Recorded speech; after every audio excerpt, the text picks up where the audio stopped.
Link TV, connecting you to the world. Link TV is viewer supported. Watch more at linktv.org. Link TV presents Mosaic World News from the Middle East. Here are today's top stories. In Indonesia, Obama urges progress for the Muslim world.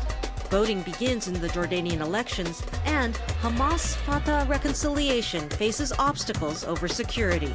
Mosaic World News from the Middle East begins now.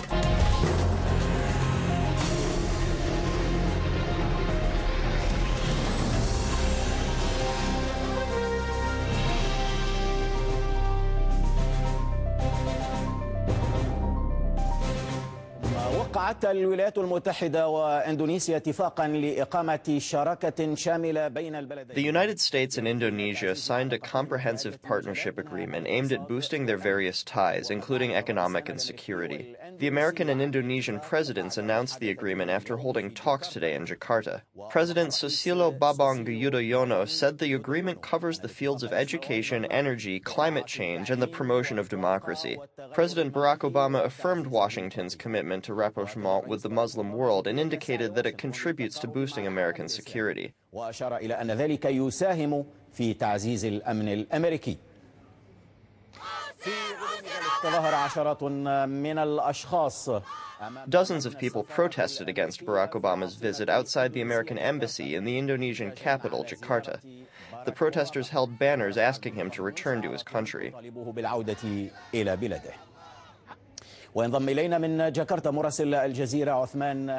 Joining us from Jakarta is our Al Jazeera correspondent, Othman al-Batiri. Othman, to what extent do these demonstrations reflect Indonesian public opinion on Obama as an individual and as a president?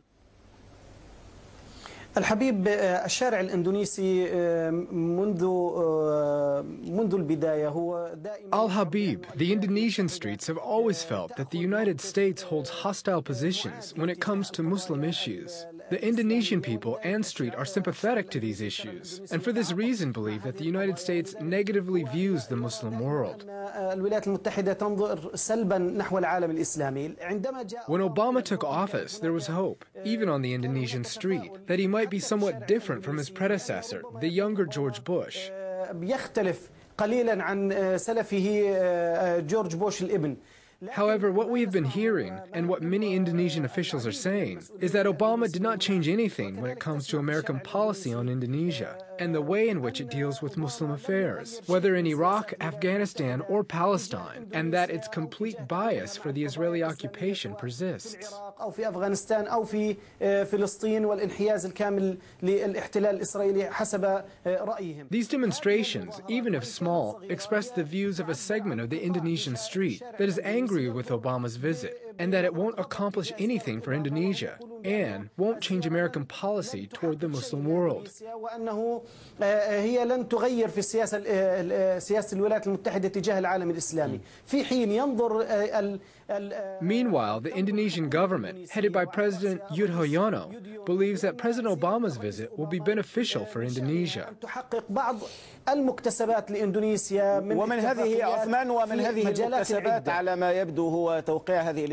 Othman, among these benefits is the signing of this agreement. Would you briefly discuss its importance?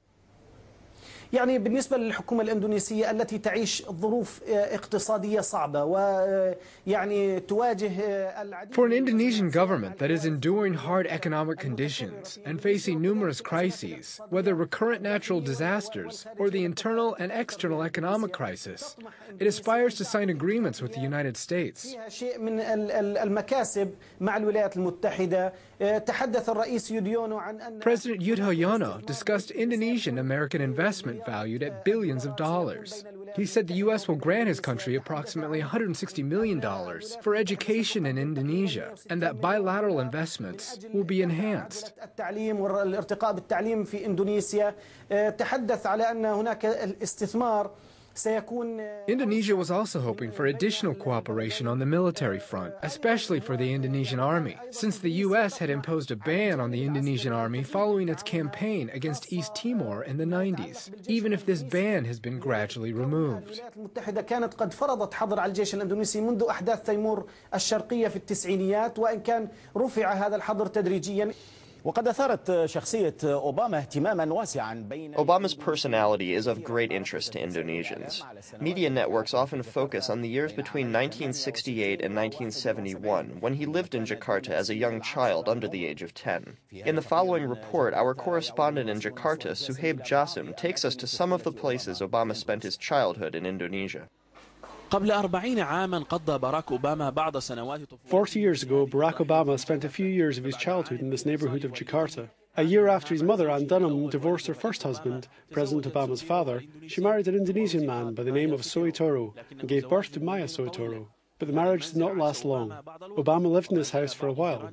Some of his neighbours still remember him well, especially since his mother frequently returned to Indonesia for work and to study until 1994, when she took ill and passed away. I remember that the mother of Barack Obama, or as we used to call him, Barry, gave her son full freedom to interact with the children in the neighborhood. This area was going through social changes at the time. There were disagreements between the original residents and some newcomers who had built a Catholic school.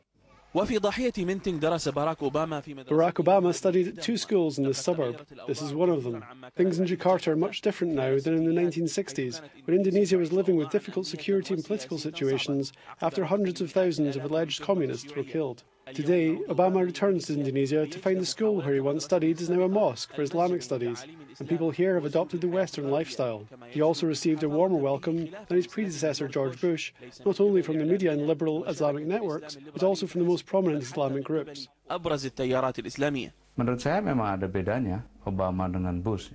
There's a big difference between Presidents Bush and Obama. It's better for us to give Obama an opportunity to pursue different policies concerning world affairs. We welcome Obama and we conveyed our thoughts on our issues to him.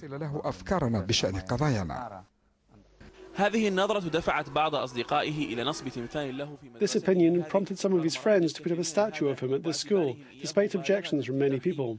Those opposed to the statue consider it to be exaggerated enthusiasm and think it ignores the reality of United States foreign policy.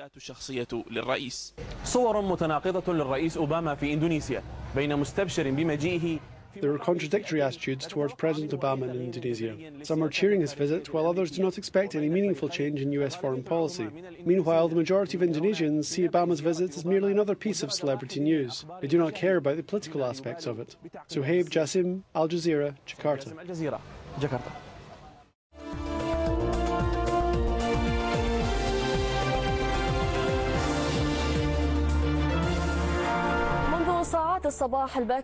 Since the early morning hours, nearly 2.3 million registered voters began to arrive at polling stations in order to elect 120 representatives to the 16th Jordanian parliament. Jordanian authorities have deployed more than 40,000 police officers to protect the voting process, which is taking place amid the Islamists' boycott. More than 250 foreign observers were assigned to monitor the voting process, an unprecedented measure in the history of the kingdom. Salwa Sawalka reports from Amman. Tearing off voters' personal identification cards is one of a series of measures adopted by the Jordanian government to help prevent fraud in the 16th legislative elections. These are the third such elections under the reign of Jordan's King Abdullah II. Nearly 2.3 million registered voters are expected to cast their ballots to elect 120 out of 763 candidates. There are 134 female candidates competing for 12 seats. Our society is based on public services. If a candidate doesn't want to provide services to our society, he or she is not qualified for the position. I voted for someone I don't know personally. I know the candidate's uncle who told me good things about him. He may do something to help the nation and the people. He feels with the people. In order to ensure the success of what is being described here as a democratic wedding, the Jordanian authorities drafted a new law stipulating severe punishment for anyone committing election violations. The authorities also stepped up security measures by deploying nearly 40,000 security officers across polling stations. They also set up a command center, electronically linking all voting and screening stations with the main operations room at the Ministry of the Interior in a bid to facilitate the voting process. The process inside the polling stations is very important to safeguard. A voting committee was appointed to each station. In each station, there are representatives of the candidates, local Arab and foreign observers and monitors. This is in addition to the media. Also, there are the voters. In an unprecedented measure in the history of the kingdom, the voting process is being monitored by nearly 3,000 Arab and 250 international observers. We will monitor the process and take notes. We will prepare a detailed and comprehensive report of the entire process. Unlike the morning session, the polling stations are expecting a high voter turnout, especially over the next few hours. The election results will decide who will secure a seat in the chamber of the 16th Council of Representatives, a council that is bracing for many legislative and monitoring tasks amidst the absence of the opposition. Salwa Sawaka, Dubai TV, Amman.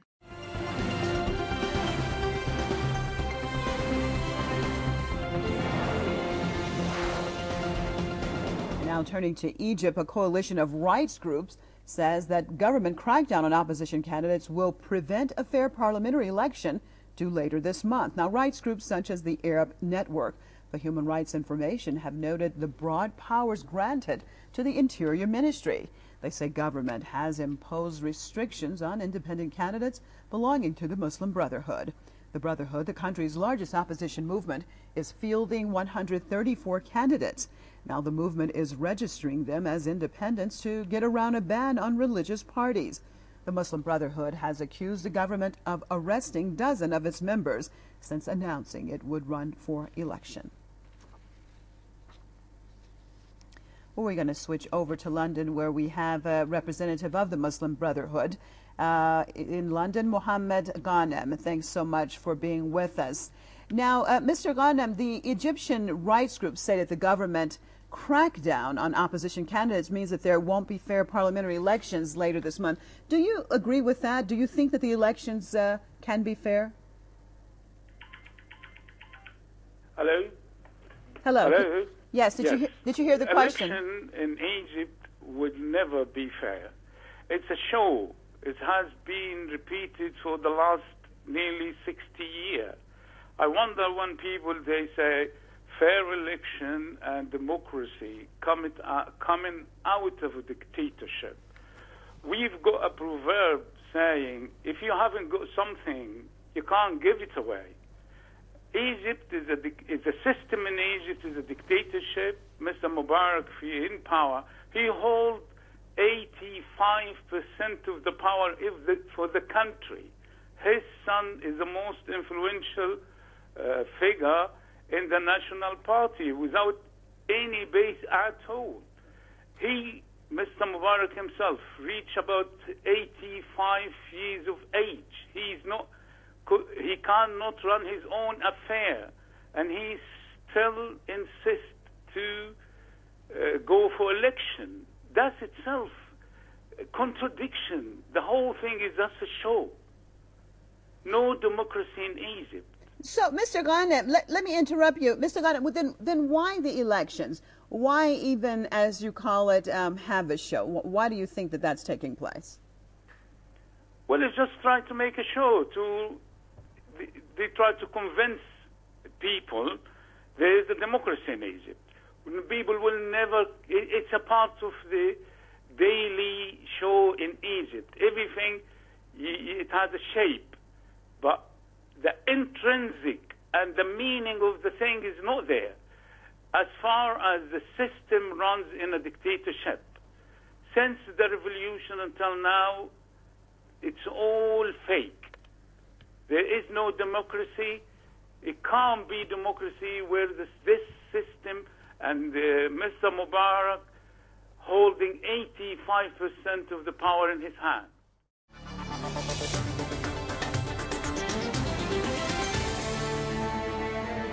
وكانت وزيرة خارجية الاتحاد الأوروبي كاثرين أشتون قد طلبت من السلطات الإسرائيلية. EU Foreign Affairs High Representative Catherine Ashton requested Israeli authorities repeal their decision to build new Jewish residential buildings in occupied East Jerusalem. United Nations also expressed its concerns about the new Jewish settlement plan. UN Secretary-General Ban Ki-moon criticized Israel's latest plan to construct 1,300 settlement units in East Jerusalem. This came during his meeting with Israeli Prime Minister Benjamin Netanyahu, who is currently visiting New York. For his part, Netanyahu called on the Palestinians to return to negotiations without any preconditions in order to reach a peace deal within a year.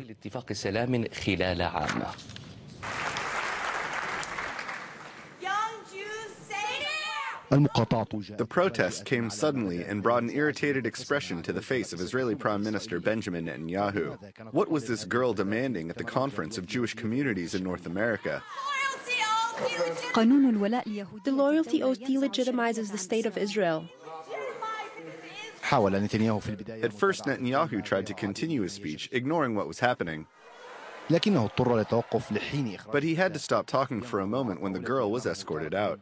He knocked on the podium at one point and gazed at the crowd at another. I'm going to talk about what strips Israel of its legitimacy, but they certainly went in the wrong direction. The man relaxed for some time, but he was surprised once again by another protester with another slogan saying the occupation delegitimizes Israel. The hall was increasingly noisy, so how did he end his speech? God bless you. God bless you, and I'll see you in United Jerusalem this year, and thank you very much. Netanyahu announced Israel would not withdraw from occupied East Jerusalem merely a few hours after his meeting with the U.S. Vice President. Israel also announced its plan to move forward with the construction of 1,300 settlement units.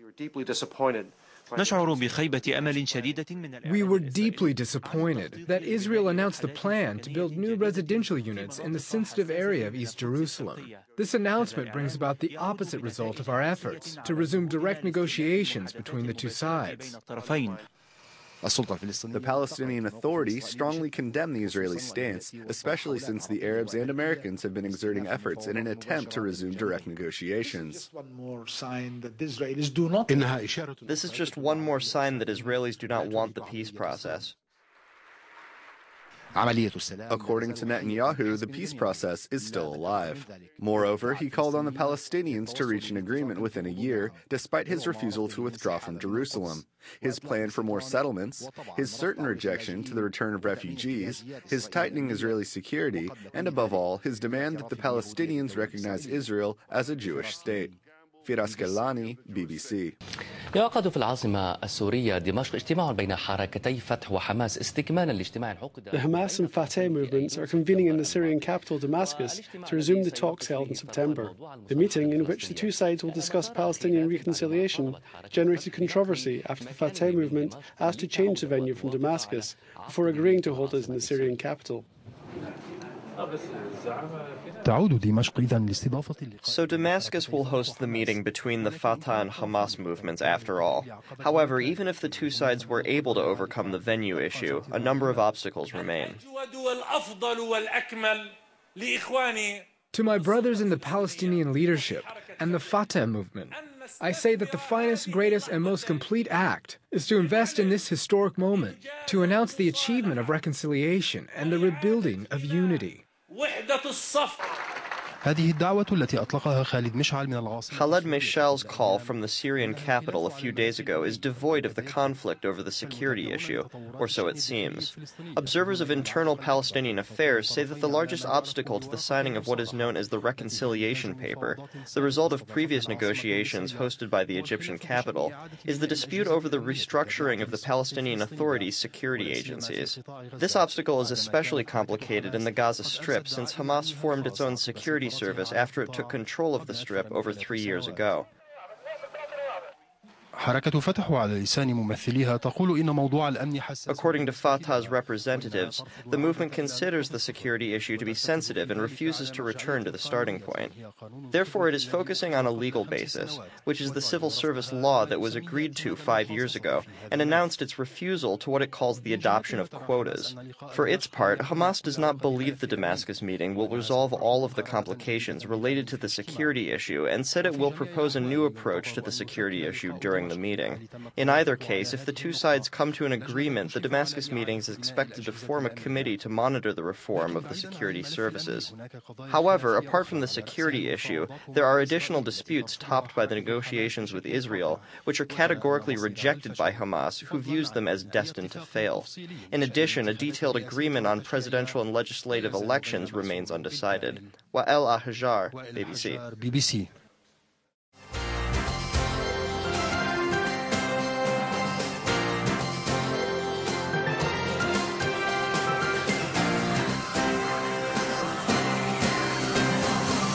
Jewish community of Palm Beach, Florida, was financially devastated by the Bernard Madoff Ponzi scheme, but it has since recovered and has donated the funds for the rebuilding of the Magen David Adom Emergency Medical Station in Nahariya. The Mada Center played a crucial role during the Second Lebanon War, and its new CEO, Arnold Gerson, told IBA's Steve Leibowitz that the area's 90,000 residents will now be better served in times of war and peace. Well, this station represents the American Friends of Magen David Adom's commitment to the people of Israel, and particularly Nahariya, which has been under fire during the Second Lebanon War. We felt that it was fitting at this time to provide a station that met the needs of the people in the region. And as you've seen, this beautiful station has been refurbished, so those who work so hard to save lives in Nahariya and the surrounding area have the best facilities possible, so they should be able to perform the work that they do each and every day.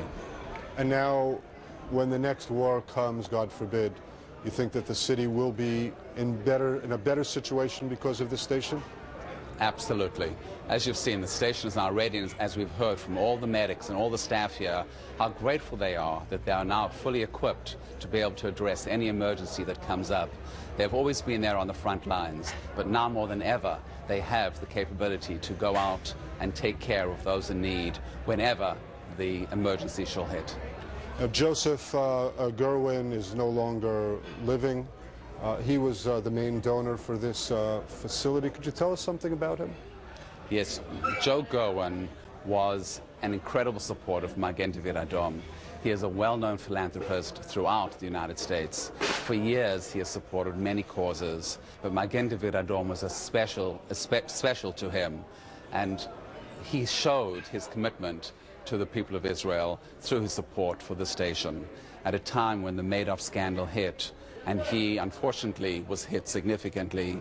It was a time that he could have stepped back and said, I cannot do this, I don't have the financial ability to do it.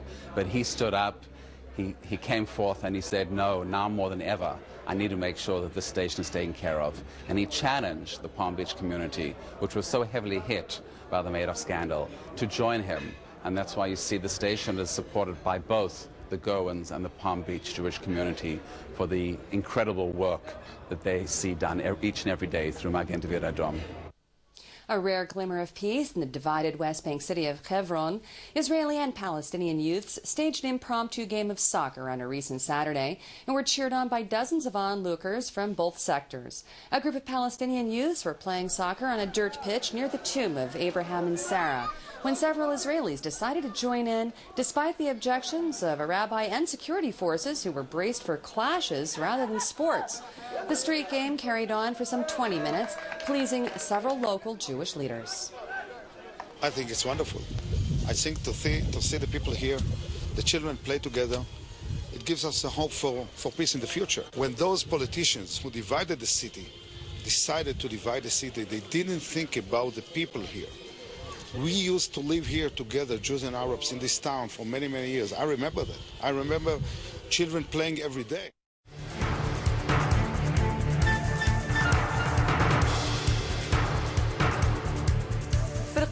Sun City Girls, a music group, sang and played music protesting CIA policies in Beirut.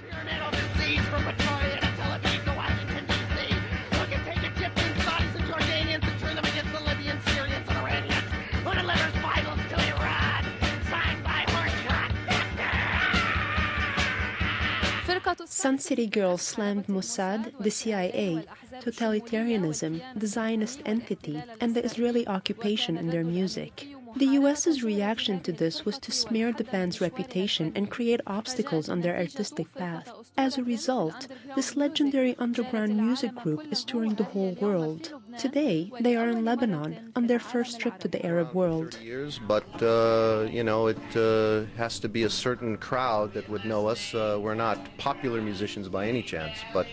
by choice. I think, by choice. Yeah. But I think the time is right now for that kind of thing, and they're doing a very good job here getting this happening internationally. Yes. What do you think about Lebanon until now?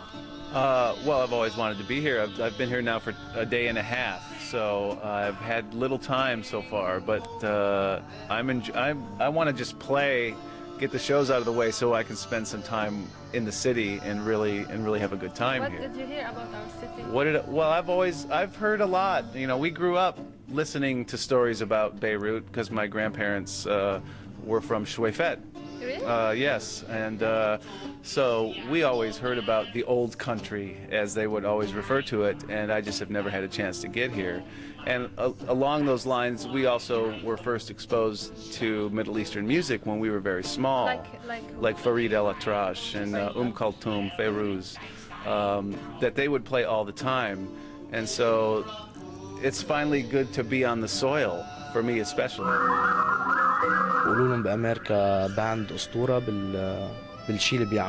This American band is a legend for its work.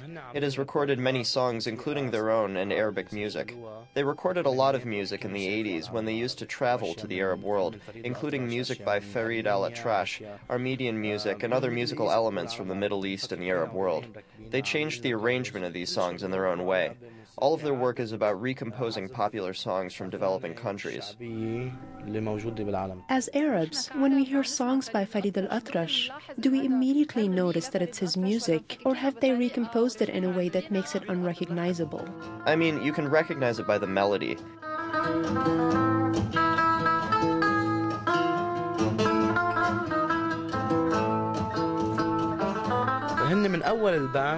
They are among the first bands to use a language that does not exist.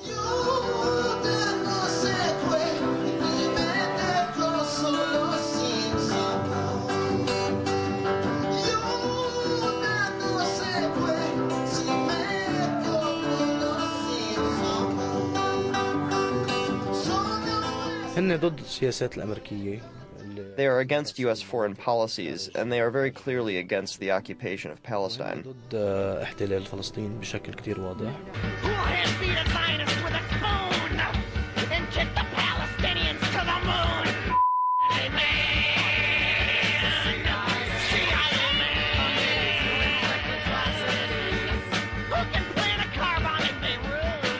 So we just hope we can keep coming back, and we're on your side. The views expressed on Mosaic are from contributing broadcasters, not Link TV or its sponsors. The production of Mosaic is made possible from support of viewers like you. Thank you. Watch Mosaic World News online. Stay up to date with breaking news. Read our blog. Get transcripts of past shows and more at linktv.org/mosaic.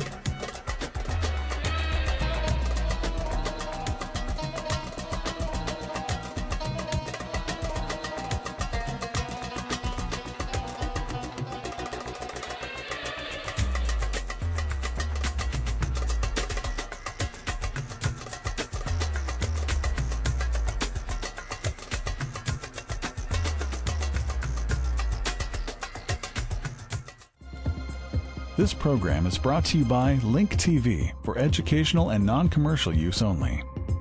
Link TV is the only U.S. network dedicated to global and national news, uncompromising documentaries, and diverse cultural programs which connect you to the world.